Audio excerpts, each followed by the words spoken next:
হযরতে বেলাল রাদিয়াল্লাহু তাআলা আনহু উনার ইতিহাসের দিকে তাকাইলে মানুষ কান্না করে দেয়। কি পরিমাণ নবীকে ভালোবাসতেন, নবীর জন্য নিজের জীবনটা পর্যন্ত উৎসর্গ করে দিয়েছেন।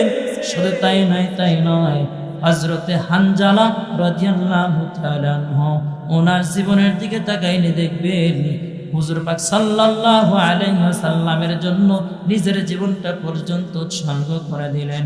শুধু তাই নয়, হযরত ওমর রাদিয়াল্লাহু তাআলা আনহু হুজুর পাক সাল্লাল্লাহু আলাইহি ওয়াসাল্লামের কাল্লানি আসার জন্য যাইয়া তার চেহারা মোবারক দেখিয়া নবীর প্রেমে বড় পাগল পারা হইয়া তার হাতের মধ্যে হাত রাইখা ইসলাম ধর্ম গ্রহণ করেছিলেন। যে কথা বলতেছিলাম, হযরতে বেলাল রাদিয়াল্লাহু তাআলা আনহু আফ্রিকার ওইখানের মধ্যে বসবাস করতেন, আফ্রিকার দেশের মধ্যে বসবাস করতেন। হুজুর পাক সাল্লাল্লাহু আলাইহি ওয়াসাল্লামের হাতের মধ্যে হাত রাইখা ইসলাম ধর্ম পরিপূর্ণ গ্রহণ করে ফেললেন। হযরত বেলাল রাদিয়াল্লাহু তাআলা আনহু ইহুদি উমাইয়ার বাড়িতে গোলামি করত, দাসত্ব করত। উমাইয়ার বাড়িতে কাজকর্ম করে করে বেলাল চলাফেরা করত। একদিন হযরতে বেলাল রাদিয়াল্লাহু তাআলা আনহু কাজ করে আর তার জবান দ্বারা আহাদ আহাদ শব্দটা বারবার বের করে দেয়। উমাইয়া দেখতে পেলেন হযরতে বেলাল রাদিয়াল্লাহু তাআলা আনহু তার জবান দ্বারা আহাদ আহাদ শব্দটা উচ্চারণ করে আর কাজ করে। উমাইয়া বেলালকে জিজ্ঞাসা করলেন, এই বেলাল, তুমি কাজ করো আর তোমার জবান দ্বারা কেমন যেন আহাদ আহাদ নামটা উচ্চারণ করো। এই আহাদ নামটা কেন তুমি উচ্চারণ করো আমাকে একটু পরে জানাও না। হযরতে বেলাল রাদিয়াল্লাহু তাআলা আনহু জানায় দেয়, হে আমার মালিক উমাইয়া, আপনি তো জানেন না এই নামটা আমি কেন উচ্চারণ করি। আমার মালিক হলো আল্লাহ, আমার আল্লাহ হলো এক। আমার মালিকের নাম আমি ভালোবাসি, মহব্বত করিয়া আমার এই মুখের মধ্যে জপতেছি, জবানের মধ্যে জপে। উমাইয়া জানায় দেয়, হে বেলাল, এই জমিনের মধ্যে আমি উমাইয়া না তোমাকে মাইনে দিই, টাকা দিয়ে পয়সা দিয়ে দিই, তোমাকে না আমার এই বাড়ির মধ্যে দাসত্ব করাই। যদি না আমি জপতে হয় তুমি আমার নাম মুখের মধ্যে জপবা, কিন্তু না, তুমি কোন আল্লাহর নাম মুখের মধ্যে জপতেছ? এই বেলাল, এইটা কোশ্চিনকালের হতে পারে না। বেলাল জানা দেয়, হে আমার মালিক উমাইয়া, এমন কথা বলবেন না। আমি কোনো সাধারণ মালিকের নাম আমার এই জবান দ্বারা জপতেছি না। যিনি আপনার মালিক, যিনি আমার মালিক, যিনি আপনাকে খাওয়ান, যিনি আপনাকে চলাফেরা করাইতেছেন, যিনি আপনাকে সৃষ্টি করেছেন, আমাকেও সৃষ্টি করেছেন, সেই মহান মালিকের নাম আমি বেলাল আমার জবান দ্বারা জপতেছি। উমাইয়ার মাথা বড় গরম হয়ে যায়, এই বেলাল, তুমি তো নাম জপতে পারবা না। দুনিয়ার মধ্যে যদি নাম জপতে হয় তুমি আমার নাম মুখের মধ্যে জপো আর কাজকর্মের মধ্যে লিপ্ত হয়ে যাও। বেলাল বলে, না, আমার জীবন চলিয়া যাবে, তারপরে আমি আমার আল্লাহর নাম আমার জবান থেকে ছুঁড়ে ফেলবো না। উমাইয়ার মাথা বড় অত্যন্ত পরিমাণে গরম হয়ে গেল। উমাইয়া জানায় দেয়, হে কে আসিস, বেলালকে পাকড়াও করে ফেল। হযরতে বেলাল রাদিয়াল্লাহু তাআলা আনহুকে পাকড়াও করা হয়ে গেল। বেলালের হাত বাঁধা হয়ে গেল, বেলালের পা পর্যন্ত বাঁধা হয়ে গেল। হযরতে বেলাল রাদিয়াল্লাহু তাআলা আনহুকে চাবুক দ্বারা আঘাত করা শুরু করলো। প্রথমবার যখন বেলালকে পিঠের মধ্যে চাবুক দ্বারা আঘাত করালো, বেলালের পিঠের মধ্যে পড়া মাত্রই বেলাল চিৎকার করা শুরু করলেন আর আহাদ আহাদ নামটা আরো উচ্চ স্বরে আওয়াজ দিয়ে বলতে লাগলেন, সুবহানাল্লাহ। উমাইয়ার মাথা বড় গরম হয়ে গেল, চাবুক দ্বারা পিটতে থাকে আর বেলালকে বারবার ডাকতে থাকে, হে বেলাল, এখনো সময় আছে, তুমি আল্লাহর নাম তোমার জবান থেকে ফেলে দাও, ছুঁড়ে ফেলে দাও, তুমি মুহাম্মাদের কালেমা ছেড়ে দাও। আমি তোমাকে নির্যাতন করব না, নিপীড়ন করব না, তোমার মাইনে আমি দ্বিগুণ করে দেব, তোমার অর্থ সম্পদ আমি দুনিয়ার মধ্যে আরো বাড়িয়ে দেব। বেলাল বলে, না না না, হে আমার মালিক উমাইয়া, আমার জীবন চলে যাবে, কিন্তু আমার এই জবান থেকে আমি আমার মালিকের নামটা ছেড়ে ফেলতে পারবো না। উমাইয়া জানা দেয়, হে উতবা সাহেবা মুগীরা, এ তোমরা আসো, বেলালকে এইরকম করে নির্যাতন করলে আল্লাহর নাম ছেড়ে দেবে না, মুহাম্মাদের কালেমাও ছেড়ে দেবে না। এখন কি করতে হবে?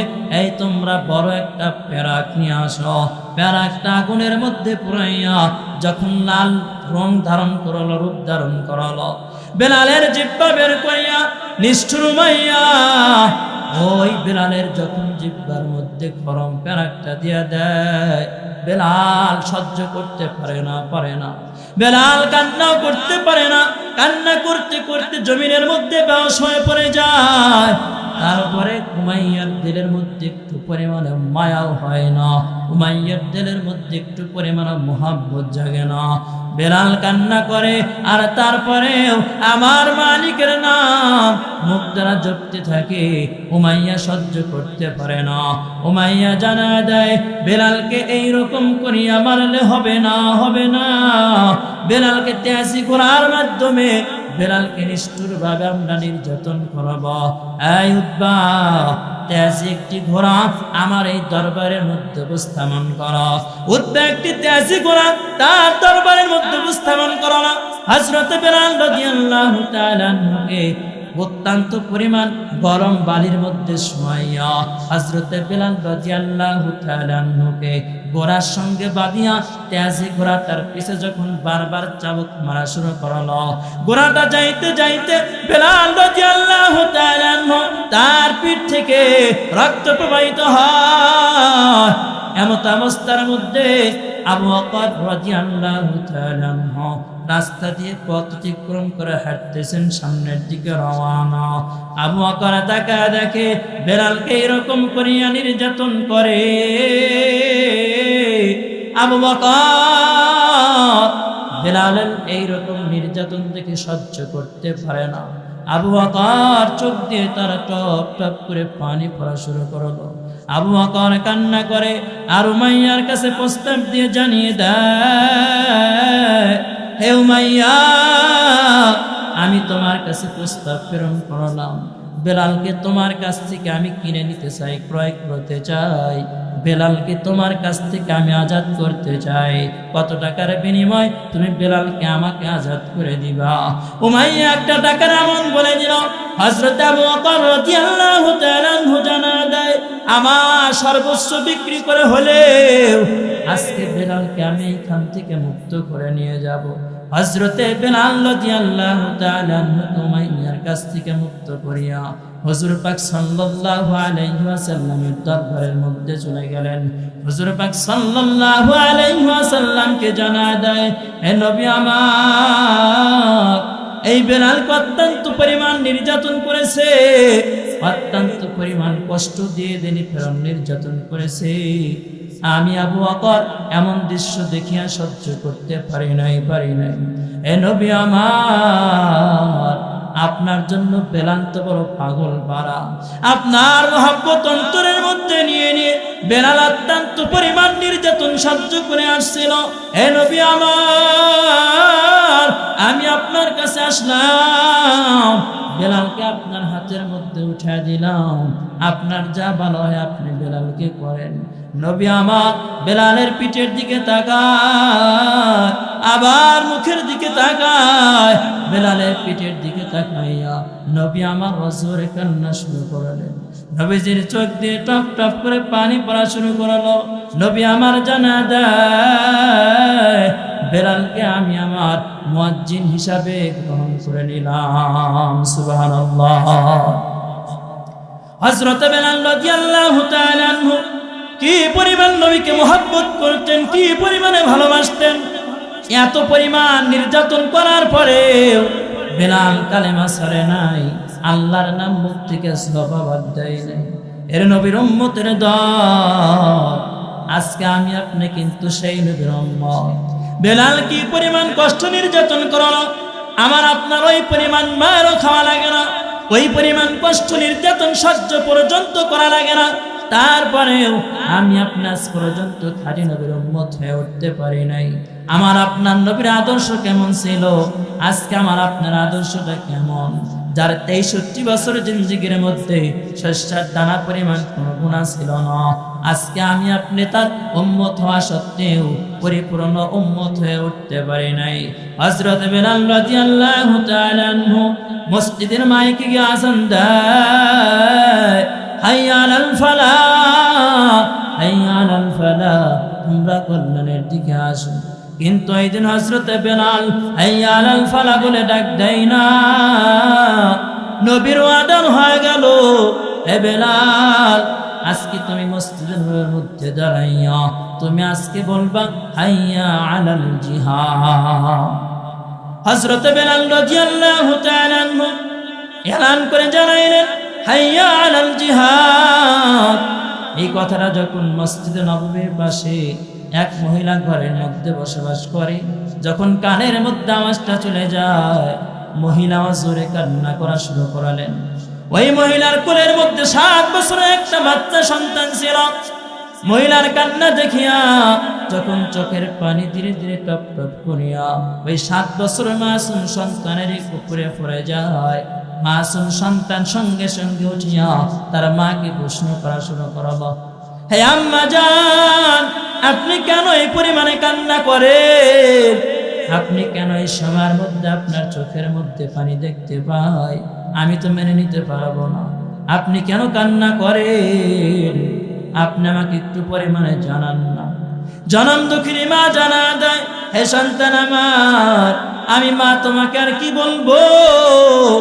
গত 6 মাস আগে এই বেলাল মসজিদের মাইক দিয়ে বলেছিল হাইয়া আলাল জিহাদ। তখন তোমার আব্বাজান আমার সঙ্গে ঘরের মধ্যে অবস্থায় শোয়া ছিল, কিন্তু তখন তোমার আব্বাজান উঠে আমাকে জানাইলো, হে বিবি আমার, আজকে আমি আমার নবীর ডাকে সাড়া দিয়া দিব, আমি ওই জিহাদের ময়দানের মধ্যে চলে যাব।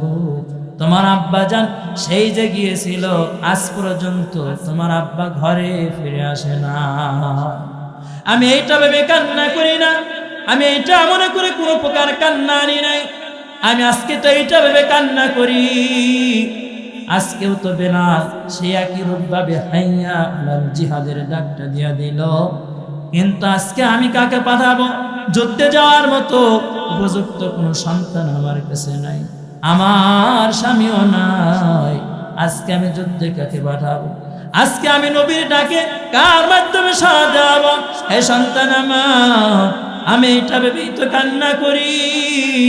7 বছরের মাসুম সন্তান মায়ের চোখের পানি মেনে নিতে পারে না। এরে আল্লাহর বান্দারা, আমরা যারা প্রাপ্তবয়স্ক এইখানের মধ্যে বসে রইলাম, আপনারাও যদি আপনাদের মায়ের চোখের পানি দেখতে পাই বাড়ি যাওয়ার পরে, আমি আপনাকে কিন্তু সহ্য করতে পারবো না। হে আমার মা, আপনি কেন এই পরিমাণ কান্না করেন? আপনি কেন এই পরিমাণে কান্না করেন? এই মা, আপনি যদি চান আমি আসমান থেকে তারা পর্যন্ত নামিয়ে দেব, তারপর আমি আপনার চোখের পানি সহ্য করতে পারবো না। দুনিয়ার মধ্যে অনেক সন্তান রয়েছে যারা মায়ের জন্য বড় পাগল করা হয়ে যায়। অনেক সন্তান রয়েছে, এমন সন্তান এই জমিনের মধ্যে রয়েছে যারা বলে, হে মা, জমিনের মধ্যে তুমি যদি আমার বাড়ির মধ্যে থাকো, আমি সন্তান এই বাড়ির মধ্যে আর থাকবো না। এমন সন্তান দেখা যায়, তারা বলে, হে মা, তুমি যদি বাড়ির মধ্যে না থাকো, আমি সন্তান কোশ্চিনকালে বাড়ির মধ্যে থাকবো না। এরে আল্লাহর বান্দা, যেই কথা বলতেছিলাম, 7 বছরের মাসুম সন্তান মাকে জানায় দেয়, হে মা, তুমি কেন কান্না করো? আমাকে একটু পরিমাণে জানাও না। তার মা কান্না করতে করতে বলতে লাগলেন, 7 বছরের সন্তান জানায় দেয়, আজকে বেলালের ডাকে আজকে আমার বাবা নাই, আজকে আমার কোনো ভাই নাই, তবে আপনাকে খুশি করার জন্য আমার মদিনাওয়ালার নবীর প্রেম অন্তরের মধ্যে নিয়ে আজকে আমি যুদ্ধের ময়দানে ইনশাআল্লাহ যাব। সুবহানাল্লাহ। এর আল্লাহর বান্দা, 7 বছরের মাসুম সন্তান, 7 বছরের শিশু বাচ্চা, এই বাচ্চার মুখের মধ্যে যদি এমন কথা আল্লাহ তাআলা বের করে দেয়, নবীর ইশক, নবীর প্রেম, নবীকে এত পরিমাণে যদি মহব্বত করে থাকে, মাকে যত পরিমাণে ভালোবাসতে পারে, আমি আপনি কেন পারবো না? 7 বছরের সন্তান জানা দেয়, ও মা আজকে তুমি আমাকে বিদায় দাও না, ও মা তোমার কোলের মধ্যে আমাকে একটু পরিমাণে উঠাইয়া মসজিদে নববী পর্যন্ত নিয়ে যাও। এইবার মা কি করলেন? কলিজার টুকরা সন্তানকে কোলের মধ্যে উঠাইয়া মা যাইতে যাইতে মসজিদে নববী পর্যন্ত যখন চলে যায়, বৃদ্ধা মহিলা দেখতে পারলেন আজকে যারা যুদ্ধের ময়দানে যাবে প্রত্যেকজনের নাম হুজুর পাক সাল্লাল্লাহু আলাইহি ওয়াসাল্লাম লিস্ট করতেছেন। এইবার বৃদ্ধা মহিলা পিছনের লাইনের মধ্যে গিয়ে দাঁড়াইলেন। সাহাবে কেরামদের মধ্যে কথাবাকথন শুরু হয়ে গেল, বাদ বিতঙ্গ শুরু হয়ে গেল। এই মহিলা তুমি কেন আজকে এই ময়দানের মধ্যে আসলা? তুমি কেন আজকে লাইনের মধ্যে দাঁড়ায় গেল? না না, আজকে কোনো মহিলাকে যুদ্ধের ময়দানে নেওয়া হবে না, হবে না। এই মহিলা যাও যাও, তুমি বাড়ি ফিরে যাও, তোমাকে যুদ্ধের ময়দানে নেওয়া হবে না। বৃদ্ধা মহিলা জানা দেয়, এ ভাই আমার, আমি যুদ্ধে যাব না, যাব না, যাব না। আজকে যুদ্ধের ময়দানে যাবে আমার এই কোলের 7 বছরের মাসুম সন্তান। সাহাবে কেরামরা হতভম্ব হয়ে গেলেন। এই মহিলা কি বলে দেখো না, তোমরা দেখো না, মাত্র 7 বছরের সন্তান, এই 7 বছরের সন্তান কেমন করে যুদ্ধ করবে, জিহাদ করবে? এই 7 বছরের সন্তানটা তো তরবারি পর্যন্ত ধরতে পারবে না। এই 7 বছরের সন্তান কাফেরদের সঙ্গে মোকাবেলা পর্যন্ত করতে পারবে না। এই মহিলা যাও, তোমার বাড়ি ফিরে যাও। এমত অবস্থার মধ্যে হুজুর পাক সাল্লাল্লাহু আলাইহি ওয়াসাল্লাম মসজিদ নববী থেকে ডাকা শুরু করলেন, এই মহিলা তুমি তাদের সঙ্গে কেন বাতিদের মধ্যে ঝরা গেল? বৃদ্ধা মহিলা জানা দেয়, হে নবী আমার, আমি আপনার কাছে আসলাম আমার এই মাসুম সন্তানটাকে আপনার সঙ্গে যুদ্ধের ময়দানে পাঠানোর জন্য। হুজুর পাক সাল্লাল্লাহু আলাইহি ওয়াসাল্লাম এই কথা শোনার পরে আশ্চর্য হয়ে পড়লেন। এই মহিলা তুমি কি বলছো? তুমি কি ভেবে বলছো কিনা এই 7 বছরের সন্তান কেমন করে করে যুদ্ধের ময়দানের মধ্যে যাবে? এই সন্তানটা তো তরবারি পর্যন্ত লড়াইতে পারবে না, তরবারি ধরতেও পারবে না।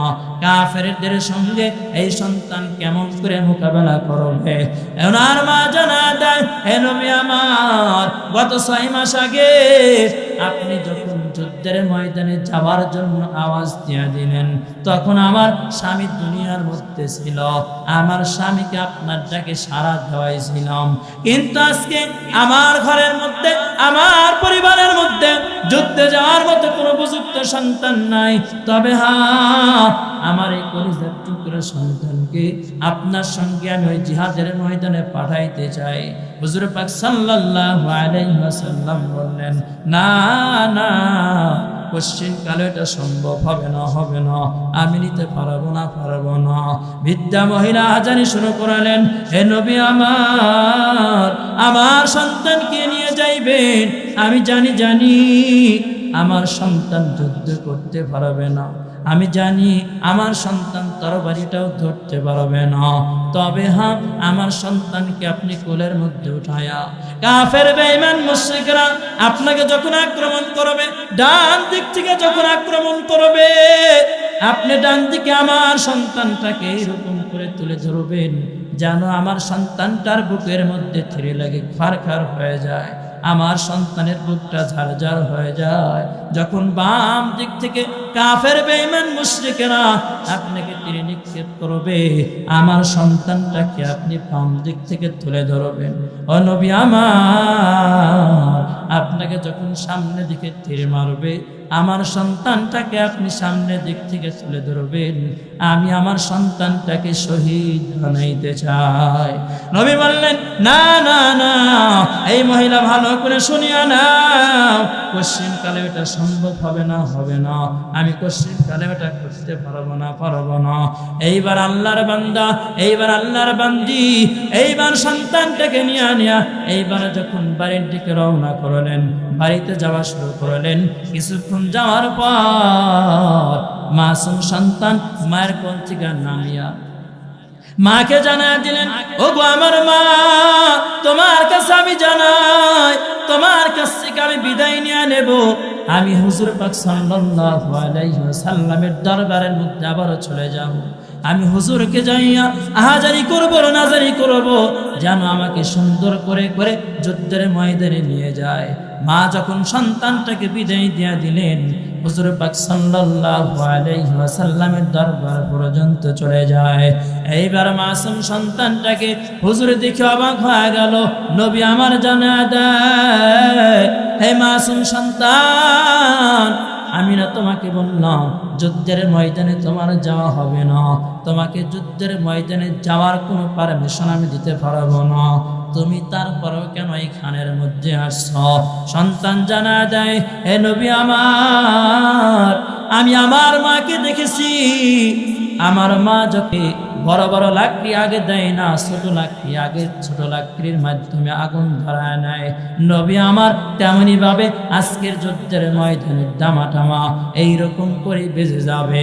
আমি আমাকে সামনে দিয়ে আমার মাধ্যমে আপনি যুদ্ধ শুরু করে দেবেন। এমত অবস্থার মধ্যে আল্লাহ রাব্বুল আলামিন আসমান থেকে হযরতে জিবরাইল আমিনকে আল্লাহ নবীর দরবারে প্রেরণ করলেন।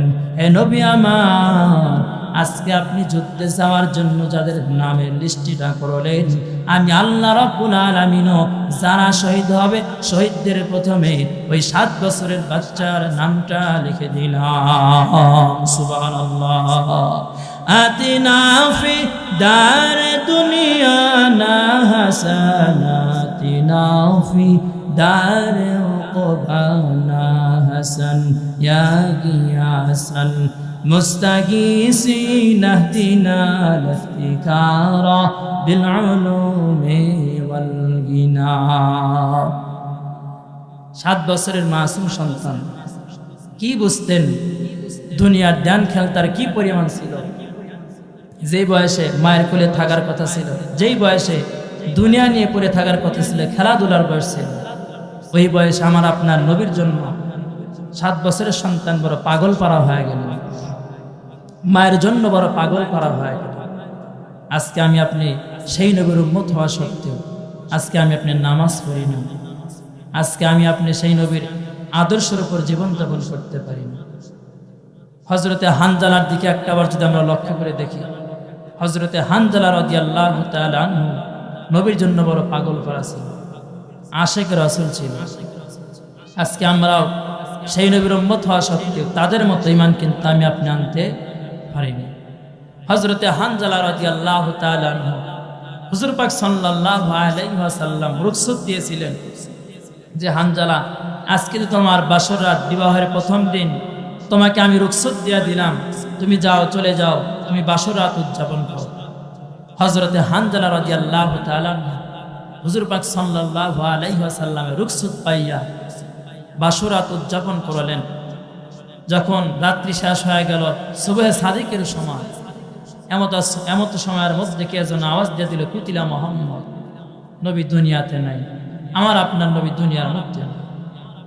হযরতে হানজালা রাদিয়াল্লাহু তাআলা আনহু ফরজ গোসল করবে, এমত অবস্থার মধ্যে তার কানে আওয়াজ এসে গেল, কুতিলা মুহাম্মদ, মুহাম্মদ দুনিয়ার মধ্যে নাই, মুহাম্মদ জমিনের মধ্যে নাই।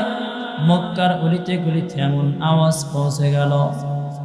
এমন আওয়াজ যখন পৌঁছে যায়, হযরতে হানজালা রাদিয়াল্লাহু তাআলা স্ত্রীকে রেখে রেখে বললেন, ওগো আমার স্ত্রী, আমার হাতের মধ্যে তরবারিটা উঠায় দাও, আমি এক্ষুনি যুদ্ধের ময়দানে অংশগ্রহণ করাবো। স্ত্রী জানায় দেয়, হে আমার প্রাণের স্বামী হানজালা, আপনার তো ফরজ গোসল করা লাগবে, আপনার উপর তো গোসলটা ফরজ হয়েছে, আপনি বাসর রাত উদযাপন করেছেন, কিন্তু আপনি ফরজ গোসল করেন না। আপনি ফরজ গোসল করে তারপরে যুদ্ধের ময়দানে আপনি অংশগ্রহণ করেন। হানজালা রাগ দিয়া বলেন, ওগো আমার প্রাণের স্ত্রী, তোমার দিলের মধ্যে কি কোনো নবীর প্রতি মায়া নাই? তোমার দিলের মধ্যে কি নবীর প্রতি একটু পরিমাণে মোহাব্বত নাই, ইশক নাই? ওগো আমার স্ত্রী, আমি কার জন্য দুনিয়ার মধ্যে গোসল করব? আমি কার জন্য দুনিয়ার মধ্যে থাকব? যে নবী দুনিয়ার মধ্যে নাই, আমি হানজালা দুনিয়ার মধ্যে আর থাকতে চাই না। দাও দাও, আমার হাতের মধ্যে তরবারি উঠায় দাও। হযরতে হানজালা রাদিয়াল্লাহু তাআলা আনহু তরবারি হাতের মধ্যে নিয়ে যুদ্ধের ময়দানে রওনা করলেন।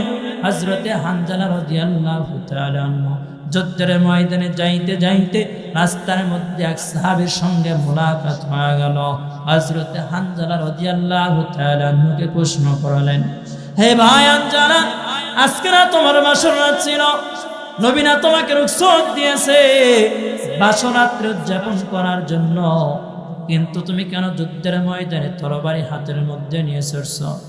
হযরতে হানজালা জানা দেয়, ও ভাই আমার, আজকে আমার নবী দুনিয়াতে নাই, আমি কিসের বাসরাত উদযাপন করাবো? আমার ভালো লাগে না, আমি নবীর মোহাব্বত মনের মধ্যে নিয়ে, অন্তরের মধ্যে নিয়ে আমি বড় পাগল পাড়া। হযরতে হানজালা রাদিয়াল্লাহু তাআলা আনহু ওইখান থেকে নিয়ে রওনা করলেন। যুদ্ধের ময়দানের মধ্যে যখন চলে যায়, যুদ্ধের ময়দানে যাওয়ার পরে যুদ্ধ করতে করতে বেশ কিছু কাফেরকে তিনি দুনিয়া থেকে হত্যা করে ফেললেন, খতম করে ফেললেন। হঠাৎ করে এক বেঈমান কাফের হযরতে হানজালা রাদিয়াল্লাহু তাআলা আনহু বুকের মধ্যে তীর নিক্ষেপ করলেন। হযরতে হানজালা রাদিয়াল্লাহু তাআলা আনহু ওইখানের মধ্যেই ঢলে পড়লেন। হযরতে হানজালা এই যুদ্ধের ময়দানে শহীদ। হযরতে হানজালা যখন ওইখানের মধ্যে শহীদ হয়ে যায়, নবী আমার ওই উহুদের ময়দানের মধ্যে আসে ডেকে রেখে বললেন, হে আমার সাহাবায়ে কেরাম, আজকে যারা শহীদ হয়েছে তাদেরকে তোমরা বিনা গোসলে দাফন করে দাও। হঠাৎ এমন অবস্থার মধ্যে এক মহিলা সামনে এসে হাজির হয়ে গেল। মহিলা জানায় দেয়, হে নবী আমার, আজকে আপনি সবাইকে যদি বিনা গোসলে দাফন করেন, কিন্তু আমার একটা আবদার রয়েছে, আমার স্বামীটাকে আপনি বিনা গোসলে দাফন করতে পারবেন না। আমার স্বামীর উপর তো ফরজ গোসল হয়েছিল, কিন্তু ফরজ গোসল না করিয়া আপনার ডাকে সাড়া দিয়েছে। আমার স্বামীর নাম হলো হানজালা। কান্দিয়া বে কোলারে হানজালা শহীদ রে, হলি যাসি রিসে সেই জঙ্গে হতে, হলি যাসি রিসে সেই জঙ্গে হতে।